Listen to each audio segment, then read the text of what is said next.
Why does it seem like the woman is controlling it for both themselves and the man?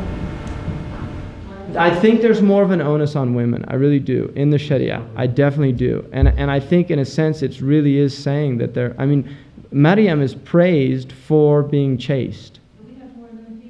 And Yusuf also is being praised for being chaste, right? But really when you think of chastity, you think of Maryam alayhi salam before you think of Yusuf. That there's the afifa, what's called afifa it's something that is very, very... And then men have a type of veiling that women don't have. Right? Which is not necessarily good. It's just that happens. لَيْسَ الذَّكَرُ كَأُنْثَى. The Qur'an says the male is not like the female. And that ayah is not saying the male is better than the female. It's that within a social context, there are certain things... And they're dangerous for the male because if people that don't have taqwa will abuse those differences, right? And that does happen.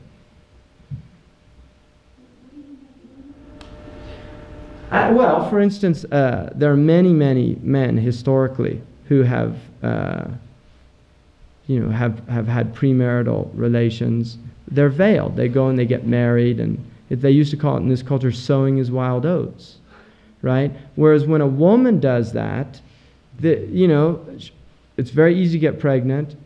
She's labeled as a bad woman. Whereas from Sharia point of view, there's absolutely no distinction between the zina of a male or a female. And I had a very strong argument with somebody about this, who was from a Muslim country, and there was a Libyan man with me who was agreeing with me, that for him, his son or his daughter, it was the same. And this other person was saying, no, the daughter, it's worse. And I say, it's not worse in Sharia. It's worse in social stigma because of the nature of the woman. In other words, there's this idea that, it's a deep breach of the social contract. But the male is a breach, and it takes two to tango. Right? Huh? So, these are double standards, and they're not going to go away. There's something, this has been within the human condition for a long, long time. And this is why the Sharia, really, there's a lot of preventive measures.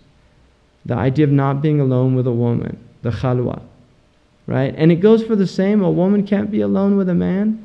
It's what